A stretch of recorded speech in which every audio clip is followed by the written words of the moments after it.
Assalamualaikum warahmatullahi wabarakatuh.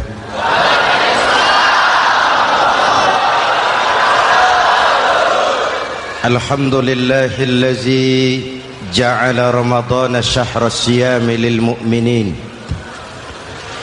Wassalatu wassalamu ala asyrafil mursalin Sayyidina Muhammadin wa ala alihi wa sahbihi ajma'in, amma ba'du. Para ulama yang saya muliakan, para pejabat baik sipil maupun militer yang saya hormati, alhamdulillah malam ini atas izin Allah, mudah-mudahan yang kita laksanakan ini merupakan bagian dari amal ibadah kita di bulan suci Ramadan ini. Hadirin, reformasi terbesar adalah reformasi yang dilakukan oleh baginda Nabi besar Muhammad sallallahu alaihi wasallam. 23 tahun merombak satu bangsa biadab menjadi bangsa beradab, merombak umat yang terpecah belah menjadi umat yang bersatu, merombak masyarakat yang tenggelam dalam kemusyrikan menjadi umat yang bertauhid. Reformasi besar apa yang dilaksanakan oleh Rasul dan apa hubungannya dengan kita sekarang? Ini yang ingin saya sampaikan malam ini. Pertama, beliau melaksanakan reformasi akidah, membebaskan manusia dari kemusyrikan, menyelamatkan manusia dari ketergantungan kepada benda. 13 tahun beliau berjuang di kota Makkah hanya untuk menanamkan la ilaha illallah Muhammadur Rasulullah. Dari sana segalanya dimulai, meletakkan fondasi. Saya yakin tidak ada Tuhan selain Allah dengan seluruh konsekuensinya. Kalau saya yakin tidak ada Tuhan selain Allah, maka saya tidak akan menyembah kecuali hanya kepada Allah. Orang yang benar fondasinya, benar sujudnya. Jelas? Kalau saya yakin tidak ada Tuhan selain Allah, saya tidak akan minta rizki kecuali hanya kepada Allah. Orang yang benar fondasinya, jauh dari korupsi, jauh dari judi.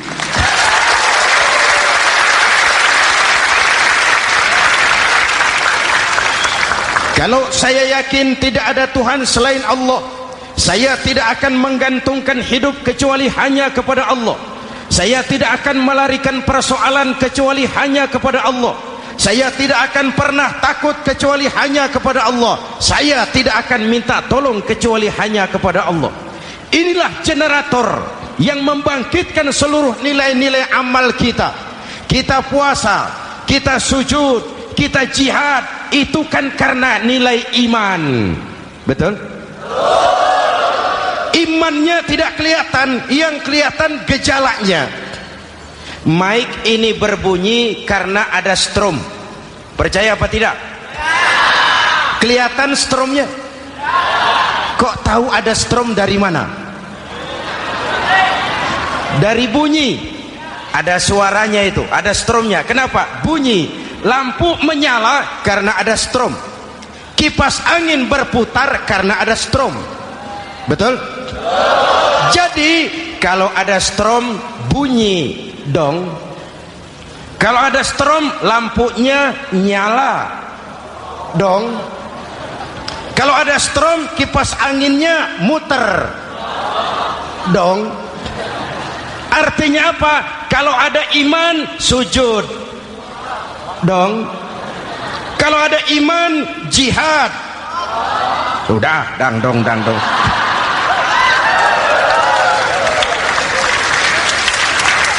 Seluruh amaliyah kita hanya refleksi dari nilai-nilai keimanan. Maka dimulai dengan fondasi. Kalau fondasi kuat, apapun yang mau dibangun aman.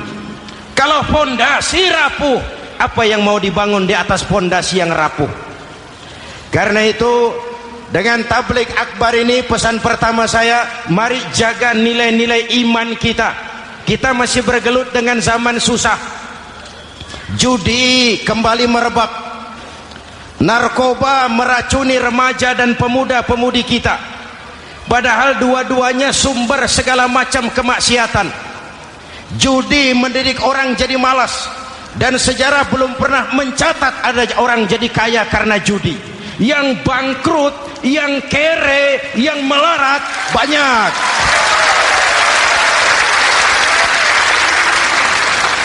Makanya saya bersyukur di sini nggak ada yang judi. Nggak ada, mana saya nggak lihat di sini.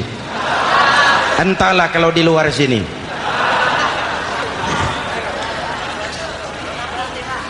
Judi itu penyakit, kalahnya bikin penasaran, menangnya bikin ketagihan. Itulah penyakitnya.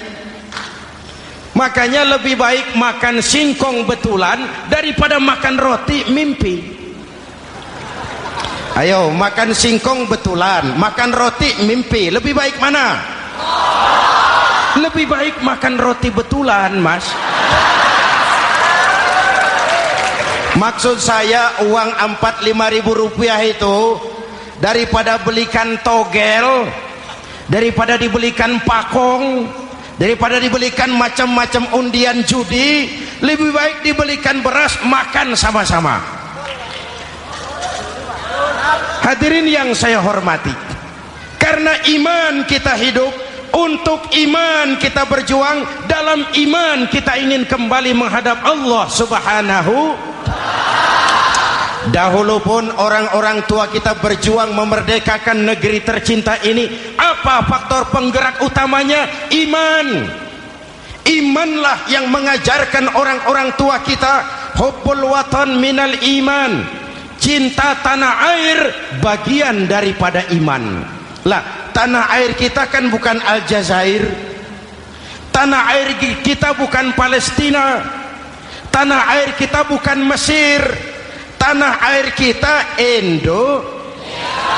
mencintai Indonesia bagian daripada iman. Yang datang menjajah kebetulan kafir. Nah ini, bertemulah cinta tanah air dengan semangat jihad yang diajarkan agama. Lalu bangkitlah para ulama, bangkitlah para kiai, bangkitlah para santri, berjuang memerdekakan negara tercinta ini. Saya tanya lagi, orang-orang tua kita dahulu berjuang melawan penjajah, senjatanya apa? Bambu runcing. Jenderal mana mau taruhan? Bambu runcing merdeka melawan tank. Bambu runcing merdeka melawan meriam.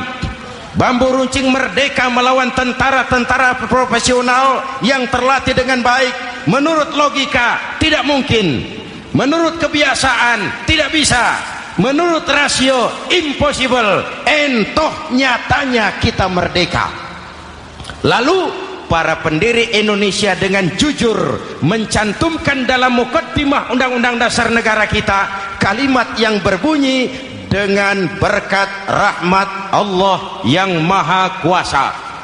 Ada tidak itu dalam pembukaan Undang-Undang Dasar? Ada apa tidak? Pokoknya biar belum pernah baca, ada gitu saja sudah, biar lancar urusan. Saya yakin kalimat ini bukan lipstick, not decoration only. Kalimat ini pengakuan moral, pengakuan batin yang sangat jujur dari para pendiri Indonesia bahwa Allah campur tangan dalam proses kemerdekaan. Kalau tidak, nggak ada ceritanya bambu runcing merdeka melawan tank.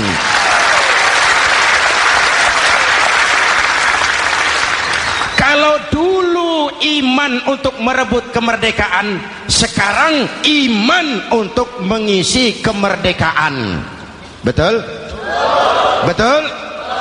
Karena itu jaga nilai-nilai iman, jangan tidur. Kita sudah berhasil melaksanakan pemilu. Sidang umum MPR sudah digelar.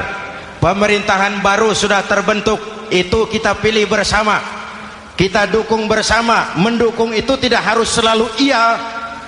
Kula nuwun semohon dawuh kumaha juragan wae oke bos. Mendukung tidak harus selalu iya. Mendukung juga memberikan saran, kritik, perbaikan. Kenapa? Di mana-mana di dunia ini kekuasaan cenderung mau menang sendiri. Kekuasaan cenderung untuk korup. Karena itu kalau kita cinta kepada pemerintah, kita harus mengawasi jalannya pemerintahan kita ini.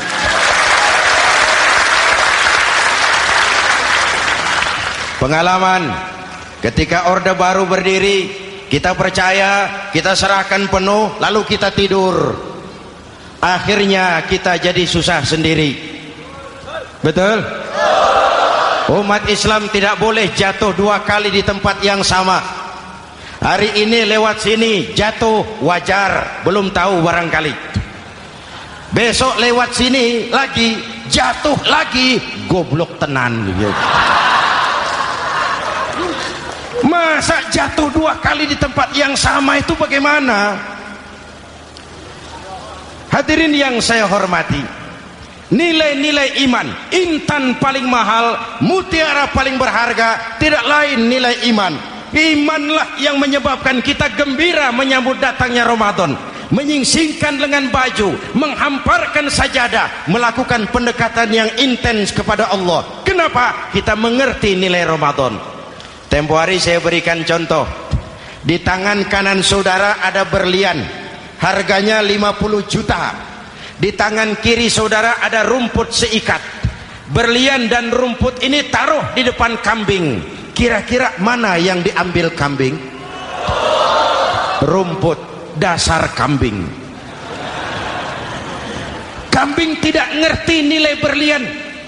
Padahal kalau kambing sedikit mau pakai otak. Kalau berlian yang saya ambil, kata kambing, lalu saya bawa ke pasar, kemudian saya jual, harganya 30 juta, lalu dibelikan rumput, dapat rumput sekabupaten. Tapi kambing tidak ngerti nilai berlian. Yang kambing tahu cuma rumput. Kenapa? Hidup kambing cuma melayani perut. Maka kata Imam Ali karramallahu wajhah, orang yang hidupnya hanya untuk melayani perut,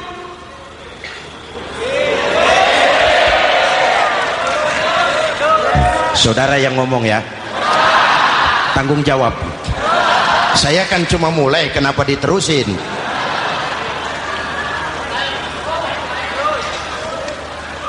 Hadirin yang saya hormati, jaga iman baik-baik, wariskan kepada anak-anak kita. Mereka harapan kita semua. Mereka masa depan Indonesia. Akan bagaimana Republik Indonesia, bahkan akan bagaimana Islam di Republik Indonesia 20, 30, 40 tahun yang akan datang. Anak-anak kitalah jawabannya.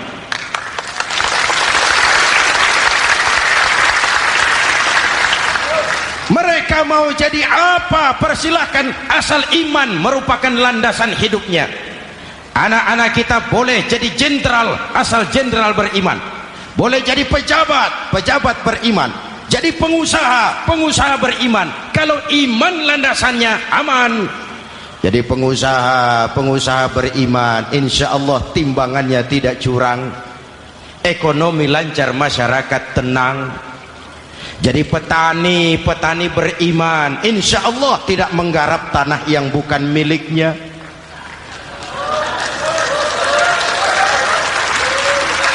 Jadi pejabat, pejabat beriman, insya Allah korupsinya sedikit.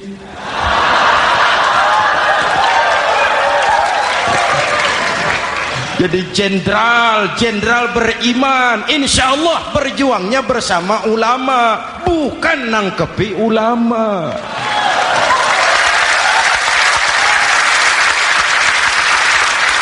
Jadi teknokrat, teknokrat beriman. Jadi pengusaha, pengusaha beriman.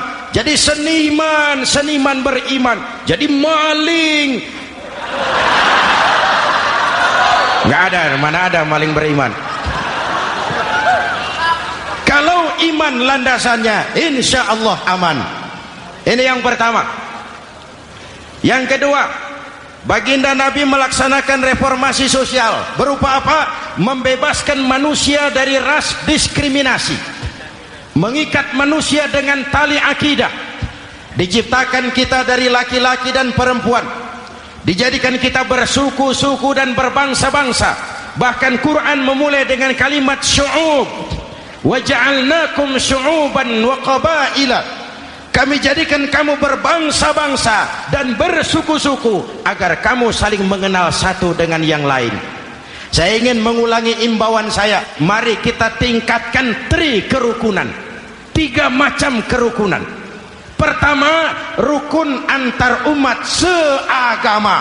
Sesama muslim harus rukun. Ya Pak? Ya Bu?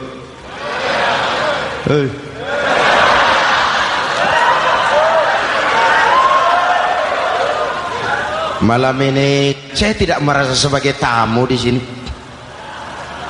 Saya hanya keluarga di tengah-tengah keluarganya.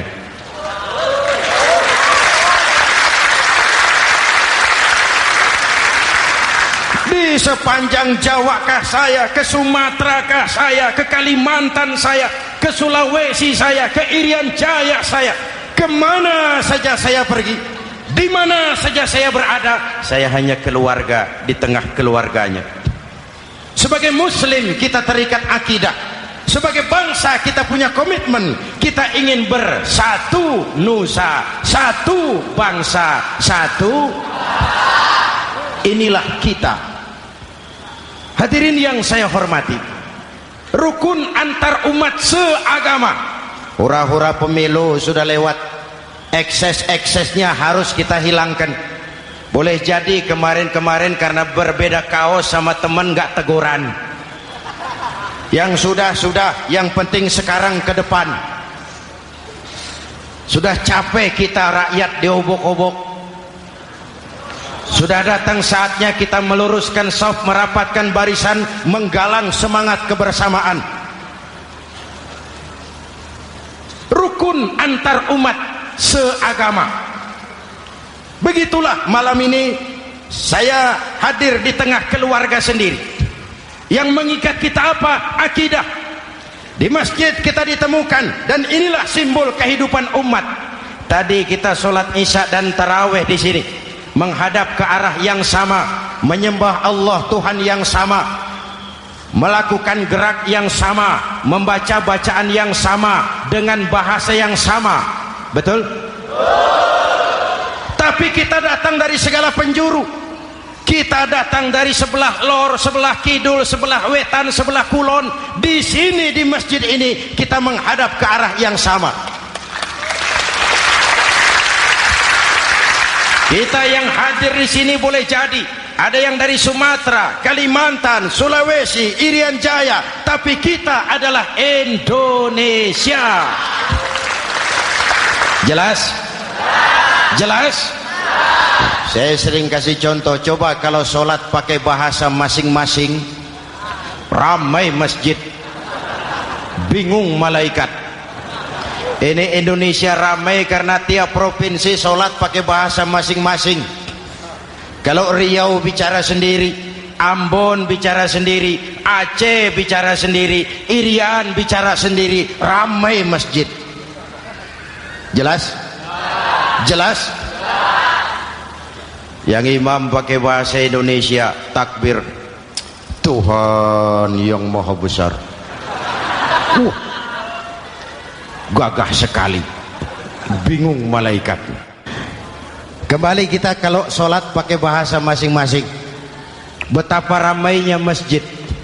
Itu cermin dari bangsa yang tidak bisa menjaga kesatuan dan persatuan. Uni Soviet almarhum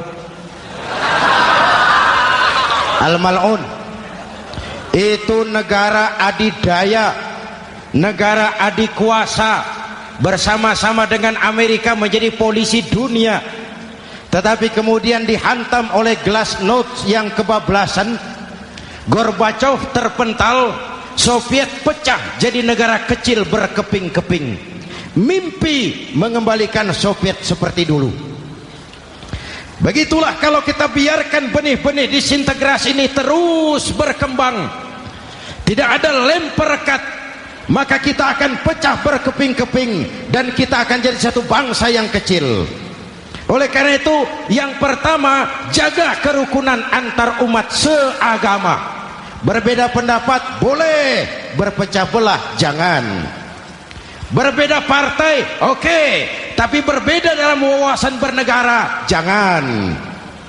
Jujur saja, saya kemarin musim pemilu itu sudah agak pesimis melihat, batin saya menjerit, ya Allah, kenapa umat jadi begini? Kenapa umat harus terkotak-kotak? Terlalu banyak partai-partai Islam waktu itu, 20 lebih. Begitu sidang umum MPR berjalan, saya mulai melihat titik optimisme. Ada yang mengkristal, di mana orang tidak lagi melihat partainya, tetapi melihat nilai-nilai imannya. Itulah yang memang utama buat kita.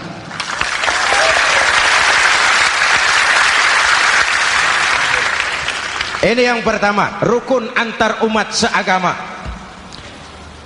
Yang kedua, rukun antar umat beragama. Beberapa hari yang lalu ada kejadian yang mengenaskan di Jakarta Timur, Cipayung. Peristiwa penyerbuan Yayasan Dolos. Hadirin yang saya hormati, kita tentu menyesalkan kejadian itu.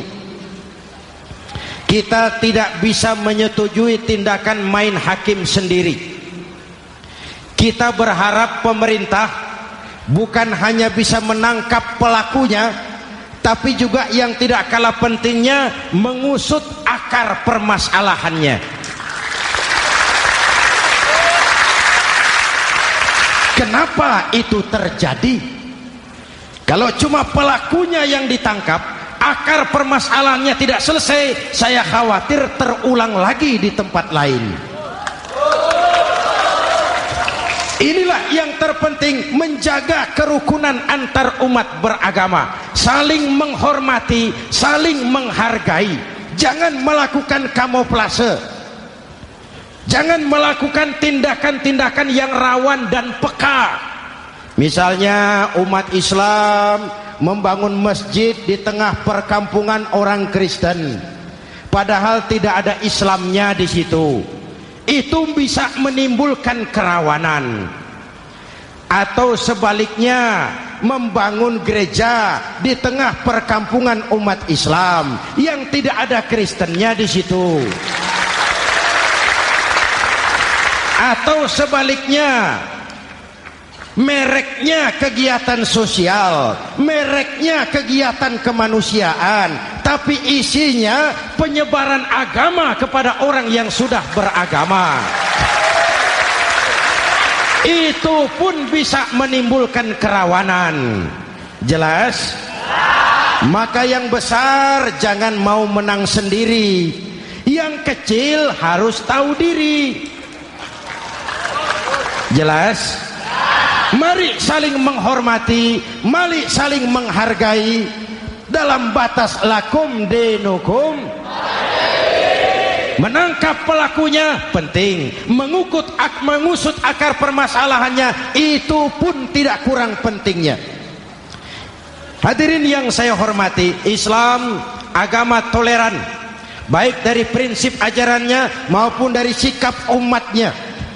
Islam agama yang rahmatan lil alamin. Kita punya kewajiban untuk membuktikan bahwa Islam bukan merupakan ancaman.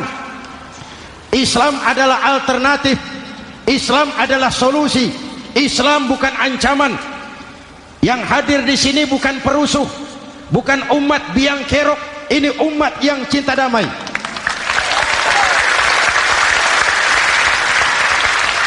Ini umat yang tidak pernah mencari-cari musuh, tapi juga tidak akan pernah lari kalau bertemu musuh. Mari kita jaga kerukunan antar umat beragama. Jangan sampai peristiwa Dolos terulang lagi di tempat-tempat lain. Saling menghargai, saling menghormati. Jangan main hakim sendiri, tapi juga jangan mau menang sendiri. Hadirin yang saya hormati, dengan menjaga kerukunan antar umat beragama, akar keutuhan kita sebagai bangsa semakin terpelihara. Lalu yang ketiga, rukun antar umat beragama dengan pemerintah. Tadi kita sholat di sini ada imam, ada makmum, betul? Kalau makmum siapa saja boleh, Mas. Tidak ada pemilihan makmum. Fikih itu ketat kalau sudah memilih imam. Nih makmum siapa saja. Pak, itu orang pemabuk itu, boleh jadi makmum. Suka mencuri, Pak, boleh jadi makmum. Bacaannya tidak fasih, boleh jadi makmum. Ketinggalan 1 rakaat, boleh jadi makmum. Tapi tidak tiap orang boleh jadi imam. Kenapa? Imam mau mimpin orang banyak. Kalau dia bodoh, bagaimana nasib makmumnya?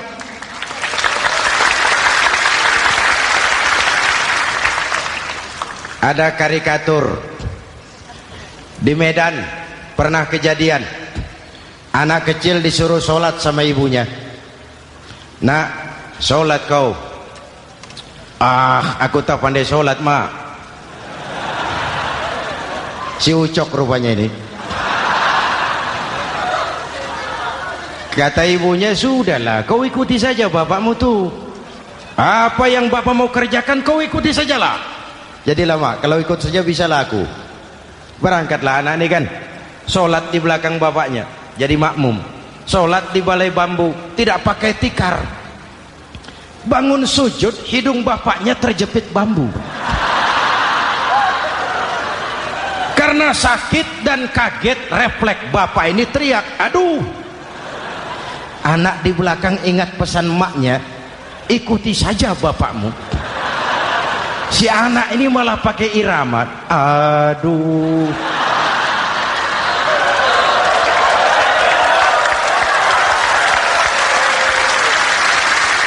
Lah, ada yang lebih gendeng lagi. Mendengar anaknya mengaduh, bapaknya menoleh ke belakang. Kata bapaknya, kau kejepit juga, Cok, katanya. Sholat jadi ngobrol. Kalau makmum dan imam sama bodohnya, rusak sholat ini.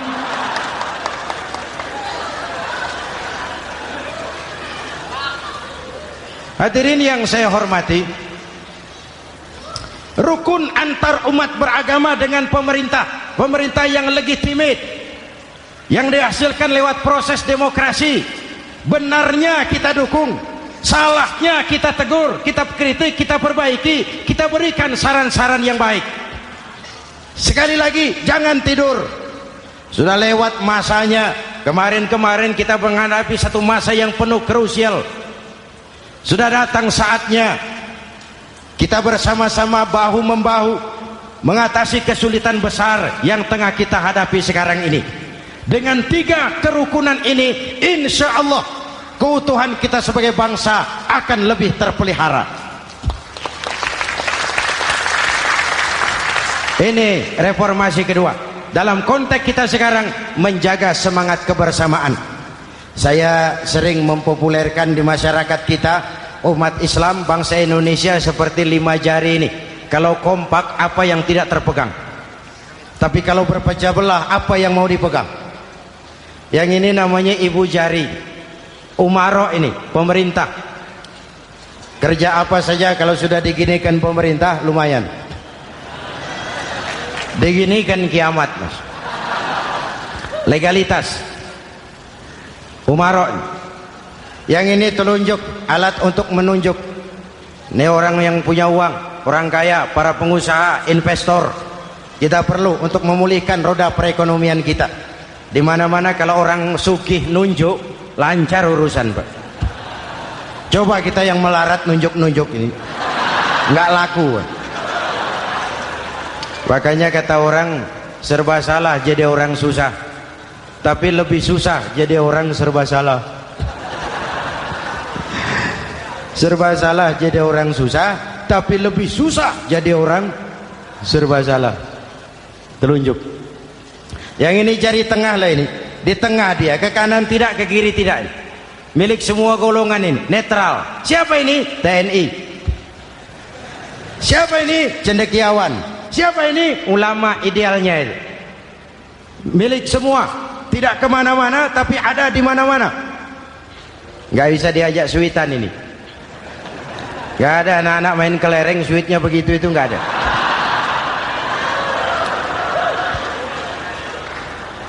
Ini jari manis remaja, pemuda, masa muda, masa yang paling manis.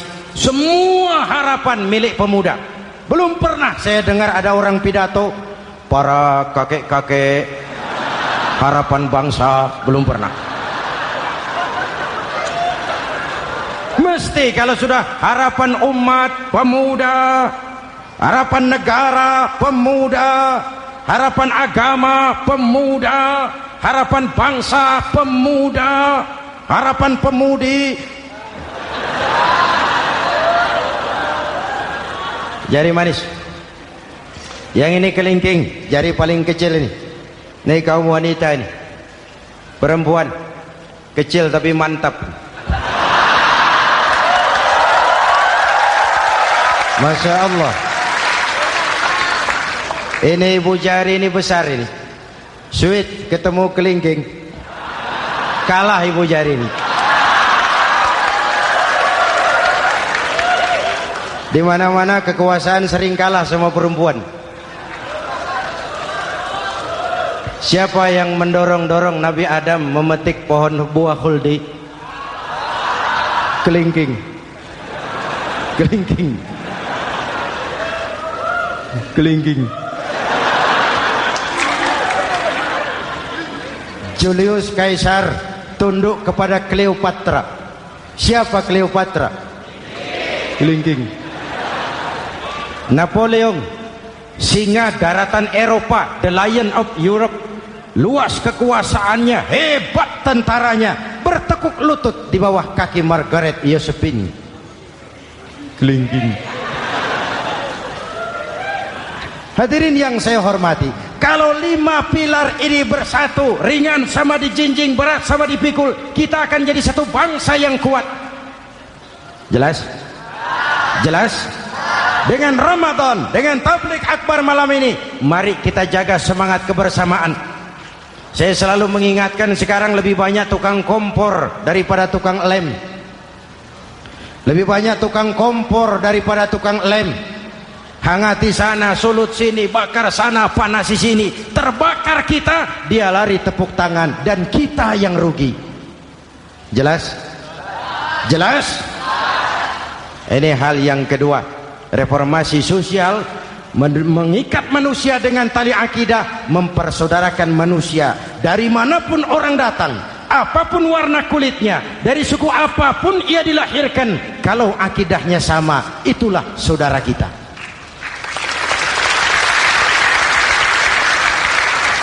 Kembangkan terus kerukunan antar umat seagama, antar umat beragama, dan antar umat beragama dengan pemerintah. Muslim bagaikan satu tubuh. Jikalau yang satu sakit, yang lain ikut merasakan sakit. Muslim bagaikan sebuah bangunan, yang satu sama lain harus saling memperkuat. Ada yang jadi tiang, tentu. Ada yang jadi pintu, memang. Ada yang jadi genteng, iya. Tapi satu sama lain harus saling memperkuat. Tidak bisa genteng ngomong sama tiang. Kata genteng, saudara tiang, kamu sih enak. Saya setengah mati, kata genteng. Hujan kehujanan, panas kepanasan, kadang-kadang anak-anak nakal saya dilontari batu, kata genteng. Yang jadi tiang ngomong lagi, kata tiang, saudara genteng, jangan sembarangan kalau ngomong. Kamu kira kamu bisa nongkrong di atas? Itu gara-gara siapa, genteng? Aku yang topang dari bawah, kata tiang. Kamu jadi anggota DPR, jadi anggota MPR, jadi pejabat, kami rakyat yang angkat.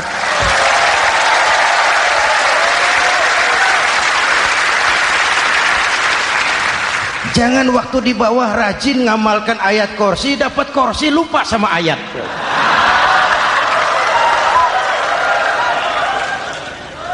Mari ringan sama kita jinjing, berat sama kita pikul, duduk ya kita sama rendah, berdiri kita sama tegak. Tidak ada warga negara kelas 1 di Republik ini. Ini reformasi kedua. Yang ketiga, reformasi menegakkan keadilan, menyelamatkan manusia dari kezaliman. Sebelum Islam datang, sebelum Rasul datang, manusia dibedakan oleh hartanya, manusia dibedakan oleh warna kulitnya, manusia dibedakan oleh keturunannya. Beliau dengan tegas mengajarkan, innallaha la yanzuru ila suwarikum wala ila amwalikum walakin yanzuru ila qulubikum wa a'malikum. Allah tidak melihat potonganmu, Allah tidak melihat hartamu, yang Allah lihat itu hatimu dan amal perbuatan.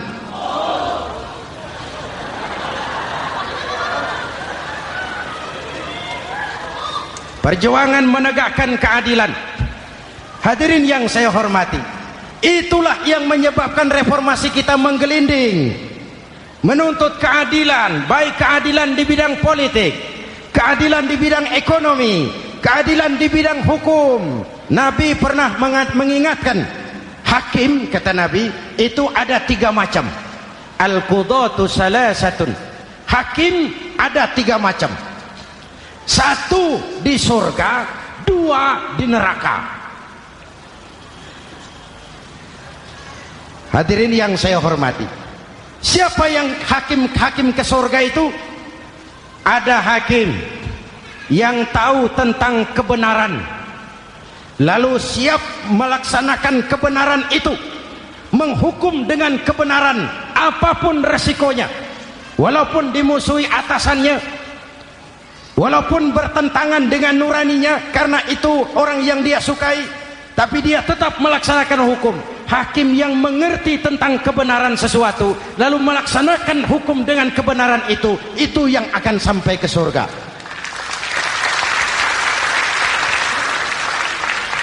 Yang kedua, ada hakim tahu tentang kebenaran tapi tidak mampu melaksanakan hukum dengan kebenaran itu.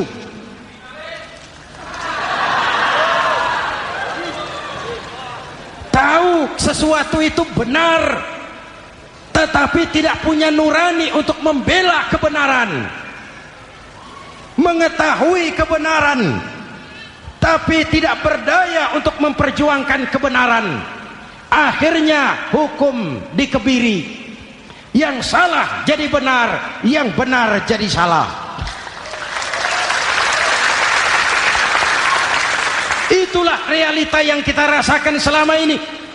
Yang baca Quran dengan suara merdu dapat piala, yang mengamalkan Quran dengan konsekuen dapat penjara,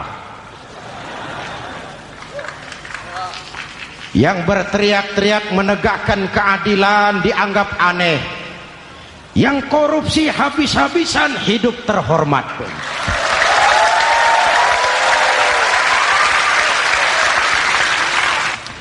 Jadi yang kedua tadi hakim yang tahu kebenaran tetapi tidak mampu melaksanakan hukum sesuai dengan kebenaran, diperkosanya kebenaran, ditekannya hati nuraninya, sehingga ini yang mengakibatkan terlukanya perasaan keadilan.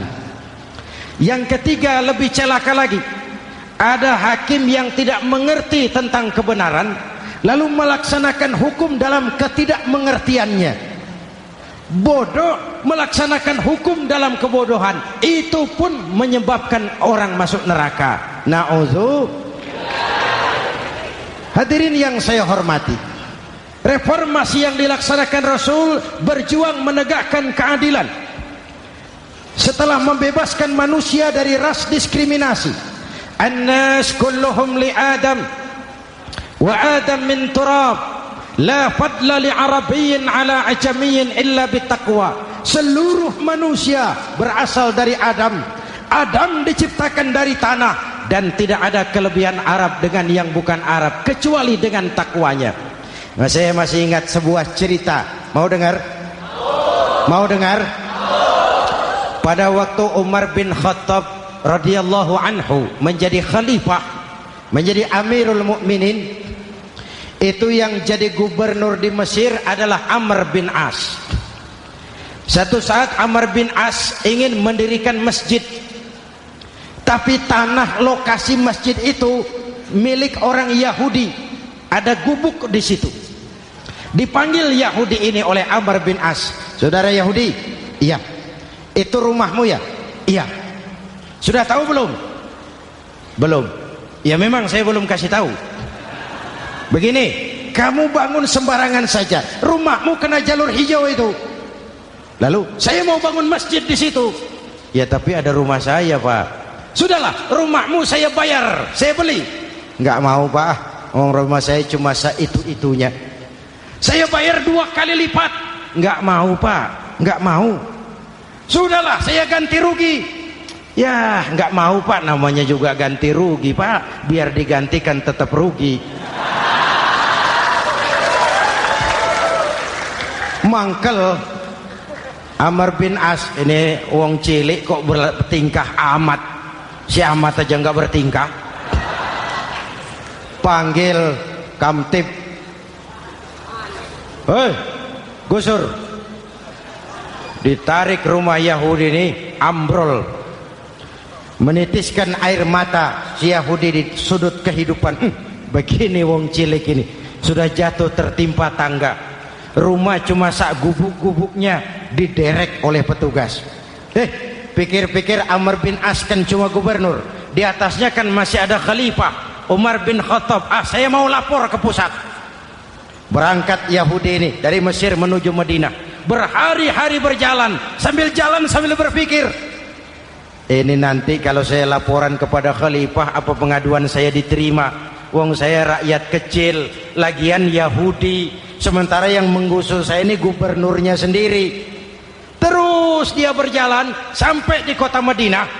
Lewat tengah hari dia mulai cari-cari. Ada orang, ketemu orang sedang tidur di bawah pohon kurma. Selamat siang, Pak. Siang. Saya mau numpang tanya, Pak. Tanya apa? Bapak tahu Khalifah Umar bin Khattab? Tahu. Istananya di mana, Pak? Istananya di atas lumpur. Di atas lumpur? Iya. Pakaian kebesarannya apa, Pak? Sutra? Bukan. Pakaian kebesarannya malu dan takwa. Pengawalnya banyak, Pak. Banyak. Berapa peleton? Pengawalnya yatim, orang jompo, kelompok mustad'afin, orang-orang lemah, janda-janda tua.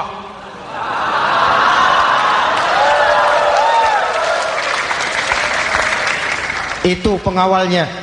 Pakaian kebesarannya malu dan takwa. Pengawalnya orang-orang lemah, tidak berdaya. Kok begitu, Pak? Begitulah Umar bin Khattab. Orangnya sekarang di mana, Pak? Di depan kamu. Jadi Bapak? Iya.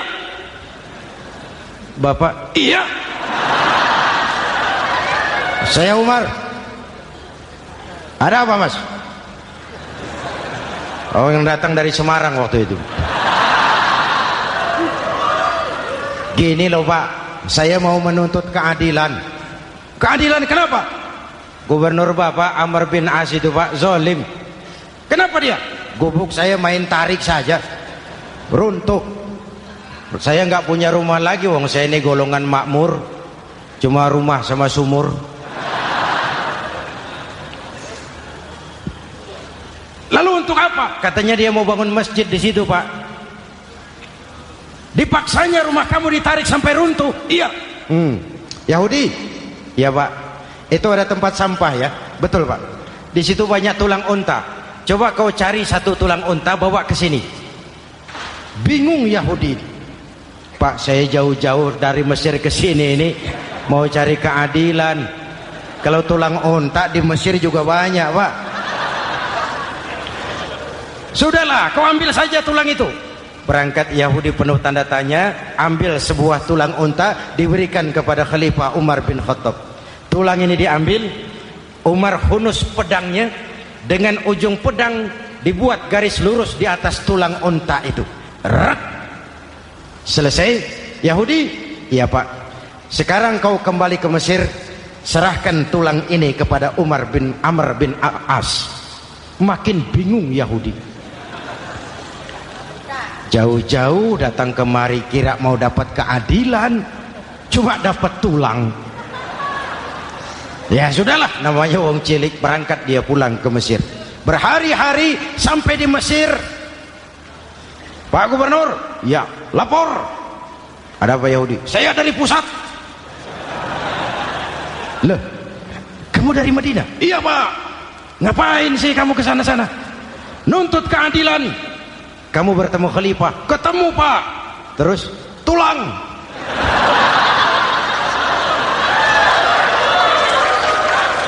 Ini loh Pak, salam dari beliau, tulang. Apa maksudnya? Aku nggak ngerti lah itu Pak. Yes, go Rene. Diambil tulang itu. Amr bin As melihat ada garis lurus dengan ujung pedang, gemetar badannya, keringat bercucuran. Kepala proyek dipanggil. Mas, ini proyek masjid batal, gubuk Yahudi dirikan lagi. Loh Pak, kata kepala proyek, saya kan sudah menang tender Pak.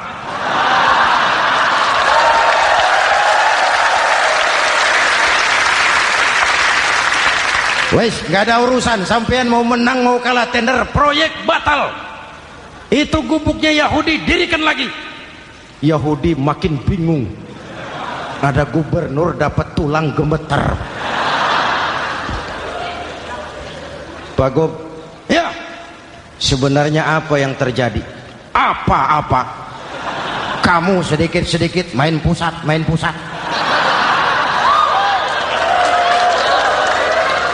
Yang ngomong dulu toh. Ya kan awalnya saya sudah ngomong Pak, tapi gubuk saya tetap ditarik. Percuma ya saya ke pusat Pak.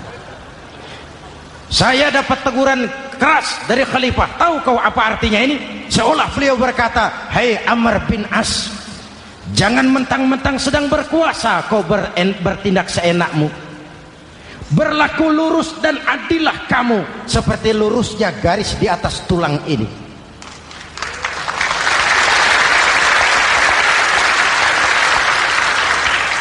Kalau kau tidak lurus, kalau kau tidak berlaku adil, aku yang akan meluruskanmu dengan pedangku. Itu bahasa simbolik. Siapa yang gak gemeter? Kamu. Pusat. Wedus. Ya ini nek coro kita. Oh Pak, kalau begitu Islam adil ya Pak? Adil. Jadi saya menang Pak? Menang kamu. Padahal saya Yahudi. Tapi menang ya? Menang. Pak sudahlah kalau begitu Pak. Bagaimana? Itu gubuk saya ambil saja Pak. Tanah-tanahnya sak gubuk-gubuknya Bapak ambil. Silahkan kalau mau dibangun masjid. Tidak cuma sekedar itu Pak, mulai hari ini Bapak dengarkan, asyhadu an la ilaha illallah wa asyhadu anna muhammadar rasulullah.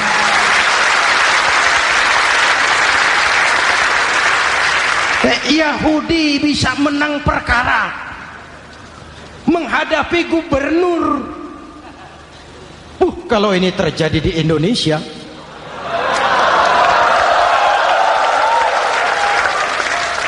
amin.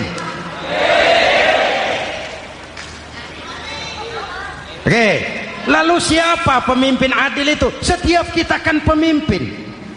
Presiden pemimpin di negaranya, gubernur pemimpin di provinsinya, bupati pemimpin di kabupatennya, Pak Camat pemimpin kecamatannya, Pak Lurah pemimpin di kelurahannya, suami pemimpin di rumah tangganya, anak muda pemimpin bagi dirinya.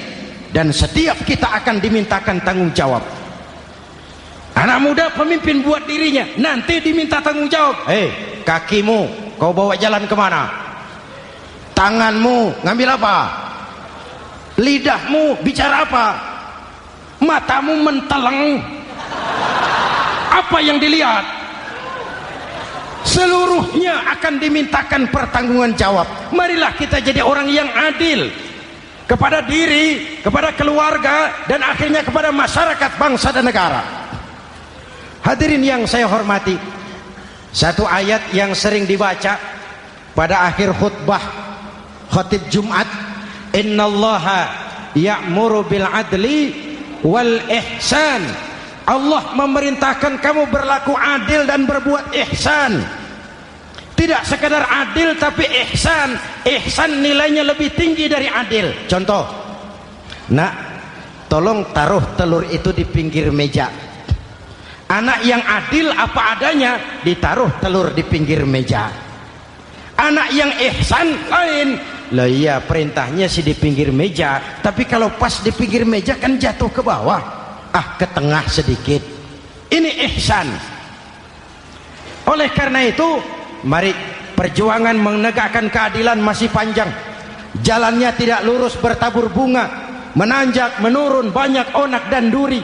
Namun seperti yang dikatakan seorang tokoh, masih Napoleon, kalau ada 1000 orang penegak keadilan, saya satu dari yang 1000 itu. Kalau ada 100 penegak keadilan, saya juga satu dari yang 100 itu. Kalau ada 10 orang menegakkan keadilan, saya juga satu dari yang 10 itu. Kalau hanya 1 orang yang menegakkan keadilan, maka sayalah yang 1 itu. Tetap konsisten berjuang menegakkan keadilan, walaupun besok langit akan runtuh, walaupun besok akan kiamat, keadilan tetap harus ditegakkan. Ini reformasi yang ketiga, menegakkan keadilan, mengayomi masyarakat dengan hukum yang tegas. Dan Rasul menjadi contoh. Ini yang hebat. Misalnya beliau berkata, wallazi nafsi biyadihi law anna Fatimah binti Muhammadin sarqat laqata'a Muhammadun yadaha. Demi Allah, andai kata Fatimah putri Muhammad mencuri, jangan orang lain, Muhammad sendiri yang akan memotong tangannya. Hukum berwibawa, masyarakat terlindungi. Kenapa? Nabi jadi contoh. Jelas? Beliau mengajarkan orang beramal. Kepada putrinya beliau mengatakan apa? I'mali ya Fatimah, i'mali fa inni la ughni anki minallahi syai'a. Fatimah, beramal kau. Fatimah, beramal kau. Fatimah, solat kau. Fatimah, puasa kau. Fatimah, zakat kau. Fatimah, haji kau. Kalau kau tidak beramal Fatimah, aku ayahmu Rasulullah tidak akan sanggup membelamu di akhirat nanti. Ini keadilan. Tidak mentang-mentang putri kesayangan Nabi lalu sudah Fatimah kamu nggak sholat nggak apa-apa, nanti di akhirat ada papi. Jauh dari semangat nepotisme. Putri beliau sendiri ditekankan, i'mali ya Fatimah fa inni la ughni anki minallahi syai'a. Beramal kau Fatimah, kalau kau tidak beramal, aku ayahmu tidak akan sanggup membela kamu di akhirat nanti. Inilah inti dari nilai keadilan. Jauh dari nepotisme, apalagi kolusi. Hadirin yang saya hormati, lalu saya masuk kepada yang keempat. Reformasi keempat yang dilaksanakan oleh baginda Rasul, menyelamatkan manusia dari gaya hidup sekuler, menyelamatkan manusia dari gaya hidup materialis, mengajarkan keseimbangan. Ada hidup sesudah mati, ada akhirat sesudah dunia. Betul? Betul? Kalau saja tidak ada hidup sesudah mati, kalau saja tidak ada akhirat sesudah dunia, persilahkan hiduplah saenae, nek perlu saenae udelmu dewe. Sayang. Ada hidup sesudah mati, ada akhirat sesudah dunia. Ini semua calon-calon jenazah.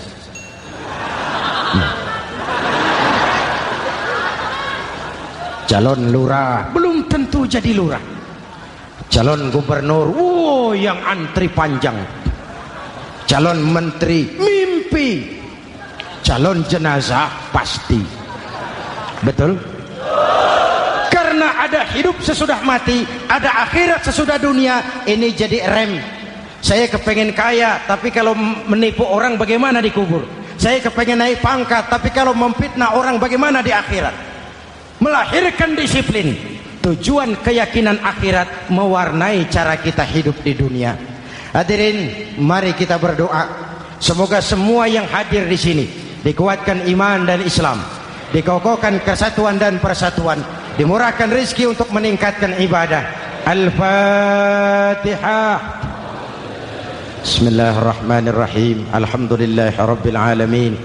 Arrahmanirrahim. Maliki yaumiddin. Iyyaka na'budu wa iyyaka nasta'in. Ihdinas siratal mustaqim. Siratal ladzina an'amta 'alaihim ghairil maghdubi 'alaihim waladdallin. Amin. Nanti di akhir doa sama-sama kita kumandangkan kalimat tauhid. Bismillahirrahmanirrahim. Amin. Alhamdulillahirabbil alamin. Allahumma salli wa sallim mubarak ala sayyidina Muhammadin wa ala alihi wa sahbihi ajma'in. Allahumma rabbana taqabbal minna salatana wa siyamana wa qiyamana wa takhashu'ana wa ta'abbudana wa tammim taksirana ya arhamar rahimin. Allahumma ja'alna minas su'ada'il maqbulin wa la taj'alna minal ashqiya'il mardudin. Ya Allah, dengan sepenuh perasaan dan pengharapan, dengan segala kerendahan dan kelemahan, kami bermohon kehadirat-Mu. Tautkan hati kami bangsa Indonesia, satukan langkah kami untuk menata hari esok yang lebih baik. Karuniakan kami pemimpin-pemimpin yang takut kepadamu dan sayang kepada kami. Berikan mereka kekuatan zahir dan batin untuk membawa kami rakyat dan bangsa Indonesia keluar dari kesulitan besar ini menuju masyarakat yang adil dalam kemakmuran dan makmur dalam keadilan di bawah naungan ridha-Mu. Ya Allah, selamatkan kami dari perpecahan, selamatkan kami dari pertikaian, selamatkan kami dari bahaya kemunkaran dan kezaliman. Rabbana hab lana min azwajina wa dhurriyyatina qurrata a'yun waj'alna lil muttaqina imama. Afdalu ma qultuhu ana wan nabiyyuna min qabli. La ilaha illallah.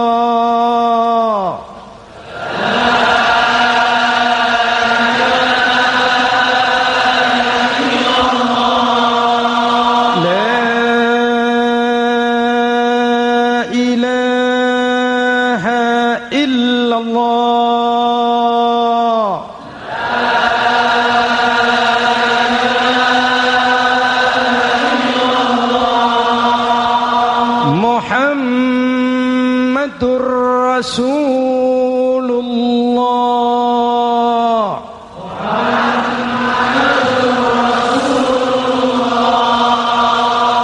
Amin. Sallallahu alaihi wa alihi wa sallam. Kalimatu haqqin 'alaiha nahya wa 'alaiha namut wa 'alaiha nub'atsu insyaallah minal aminin. Rabbana atina fid dunya hasanah wa fil akhirati hasanah wa qina adzabannar. Wa akhiru